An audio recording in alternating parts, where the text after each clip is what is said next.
Shri Venkateswara gold తాకట్టులో ఉన్న మీ బంగారాన్ని విడిపించి కొనబడును.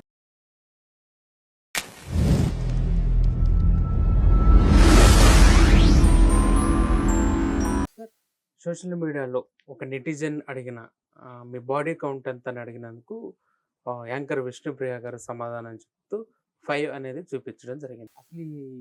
అసలు ఈ సోషల్ మీడియా అనేది మంచా చెడా, ఇలాంటి విషయాలపైన మీ అభిప్రాయం ఏంటి సార్? సోషల్ మీడియాలో మన మనసులో ఏముందో తెలుసుకోవటం కోసం ఏర్పాటు చేసినటువంటి వ్యవస్థ.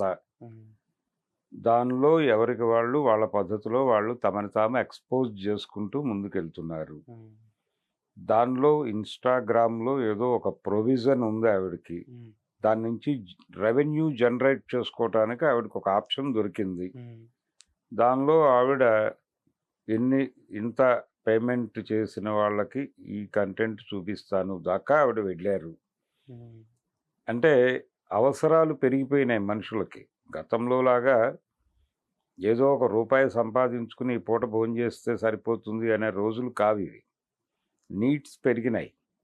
అంటే అనవసరమైన వస్తువులు కూడా అవసరమైన వస్తువులుగా మార్చి ప్రజల బుర్రల మీద రుద్దుతున్నారు ఆల్గారిథం అనే బెత్తం పట్టుకుని.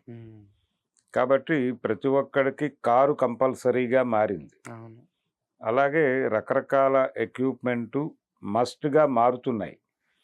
మారటం వలన ఏం జరుగుతోందంటే వీటిని కొనుక్కుని ఈఎంఐల పేరుతో అంటగడుతున్నారు. ఈ ఈఎంఐలు కట్టడానికి ఏదో పద్ధతిలో డబ్బులు సంపాదించాల్సిన అనివార్యతలో ఉన్నారు ప్రపంచం అంతా. ఈ బ్యాంకులకి డబ్బులు కట్టడం కోసం ఏం చేయడానికైనా సిద్ధపడిపోతున్నారు. అందులో ఇదొక రెవెన్యూ మోడల్గా అనుకుని ఉండొచ్చు అమ్మాయి. అనుకుని ఆ దిశగా అడుగులేసినప్పుడు ఆ అమ్మాయి మీద దాడి జరిగింది. నైతిక బెత్తం పట్టుకుని మీద పడే ప్రయత్నం చేశారు. సరే, అందులో భాగంగానే ఆవిడ ఈ బాడీ కౌంట్ అని అడిగిన వాడికి బుద్ధి లేదు కదా. చెప్పిన అమ్మాయి మీద దాడి చేస్తున్నారు కానీ అడిగిన వాళ్ళ మీద కదా దాడి జరగాల్సింది.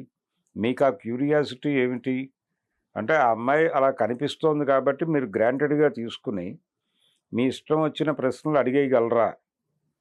అడగటంలో లేని సభ్యత చెప్పడంలో ఎలా ఎక్స్పెక్ట్ చేస్తారు మీరు? అందుకని విష్ణుప్రియ తప్పుందని నేనైతే అనుకోవడం లేదు.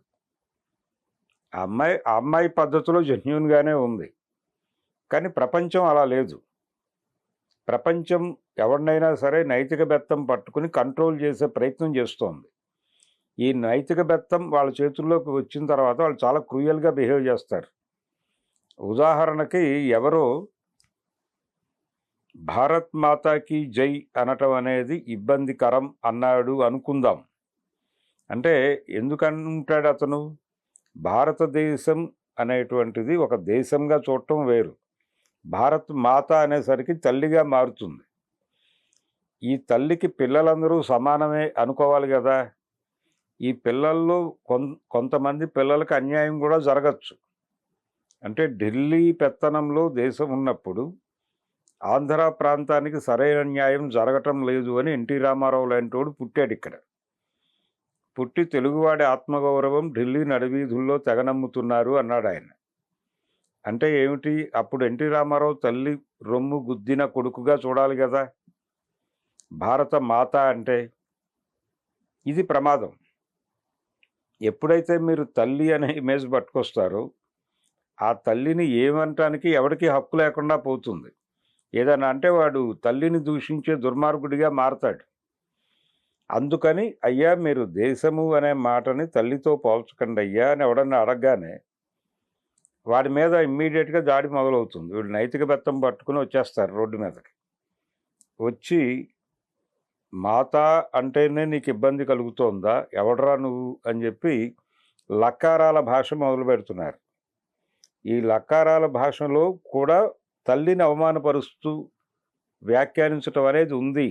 మీరు ఇంకో తల్లిని అవమానపరుస్తున్నారు. ఒక తల్లిని ప్రొటెక్ట్ చేసుకుంటూ ఇంకో తల్లిని అవమానపరుస్తున్నారని చెప్పిన వాళ్ళకి అర్థం కాదు.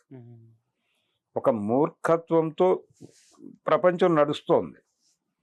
ఆ అమ్మాయి ఏదో డిమాండ్ ఆన్ సప్లై లాగా ఏదో రేట్ పెట్టి టికెటింగ్ సిస్టమ్ పెట్టింది అనేది ఒక నైతిక కోణంలో దాడి చేశారు.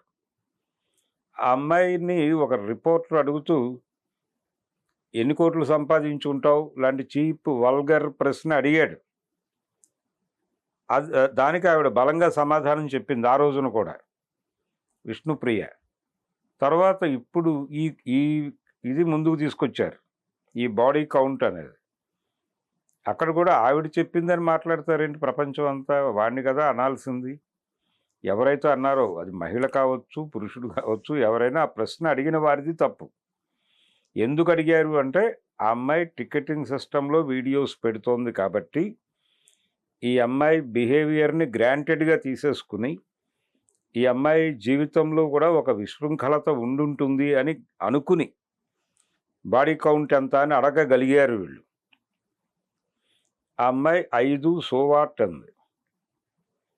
వీళ్ళకి తెలియని విషయం ఏమిటంటే, భారతదేశంలో చాలా సనాతన ధర్మం వర్ధిల్లుతోంది అని మాట్లాడతారు, కానీ ఇప్పుడు మార్కెట్ ఎకానమీ ప్రపంచాన్ని రూల్ చేయటం మొదలుపెట్టిన తర్వాత, పర్టికులర్గా భారతదేశాన్ని రూల్ చేయటం మొదలుపెట్టిన తర్వాత, వ్యభిచారం అనేది ఇంటింటి వ్యాపారంగా మారిపోయిందనే విషయం వాళ్ళకి తెలియదు. మూర్ఖత్వంతో మాట్లాడుతున్న మాటలు ఇవి. ఎవరిని క్రిటిసైజ్ చేయాలో తెలియక అనవసరంగా ఇంకెవరి మీదో పడి మాటలు మాట్లాడుతున్నారు. ఇది దుర్మార్గం. ఆ అమ్మాయి తప్పేమీ లేదు దానిలో, ఆవిడ చెప్పింది కరెక్టే. ఆ ప్రశ్న అడిగిన వాళ్ళది తప్పు, ఆ ప్రశ్న అడిగిన వాళ్ళది తప్పు. అంతకుముందు ఆవిడ టికెటింగ్ పద్ధతి పెట్టడం మీద విమర్శించిన వాళ్ళది తప్పే. ఏదో ఒకటి చేసి ఒక బ్యాంకోడికి డబ్బులు కట్టాలి, ఆ ప్రెజర్లో ఉందేమో ఆవిడ. అర్థం చేసుకోవాలి కదా వీళ్ళు. ఆ ప్రెజర్లోకి ప్రపంచాన్ని నెట్టేస్తున్నటువంటి మార్కెట్ ఎకానమీ మీద యుద్ధం చేయగలిగితే చేయండి, లేదంటే మూసుకుని కూర్చోండి. నైతిక బెత్తాలు పట్టుకుని జనాల్ని భయపెట్టే ప్రయత్నం మాత్రం చేయకండి.